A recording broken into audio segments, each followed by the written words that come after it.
Hello friends, നമുക്ക് ഇന്ന് അടിപൊളി ടേസ്റ്റിലുള്ള ഒരു കുമ്പിളപ്പം ഉണ്ടാക്കിയാലോ. അതിന് വേണ്ടിയിട്ട് ആദ്യമായിട്ട് വേണ്ടത് തെരളിയിലയാണ് കേട്ടോ. ഈ ഇലയ്ക്ക് ചില നാട്ടിൽ വൈനയില എന്ന് പറയും, ഞങ്ങളുടെ ഇവിടെ തെരളിയില എന്ന് പറയും കേട്ടോ. അപ്പോൾ ആദ്യം തന്നെ അതിലേക്ക് 2 കപ്പ് ഗോതമ്പ് പൊടി, ആവശ്യത്തിനുള്ള ഉപ്പ് അത് ചേർത്തൊന്ന് മിക്സ് ചെയ്ത് കൊടുക്കാം.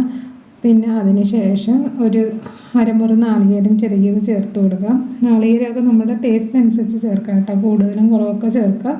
പിന്നെ പഴം നുറുക്കിയത്, നേന്ത്രപ്പഴം ആട്ടോ ഞാൻ അവിടെ എടുത്തേക്കണേ, അത് നുറുക്കിയത് ചേർത്ത് കൊടുക്കുക. പിന്നെ അതും കൂടി ഒന്ന് ജസ്റ്റ് ഒന്ന് മിക്സ് ചെയ്ത് കൊടുക്കുക കേട്ടോ. മാവായിട്ടൊന്ന് ജസ്റ്റ് മിക്സ് ചെയ്ത് കൊടുത്തിട്ട് ഒന്ന് ഞെവിടി എടുക്കാം.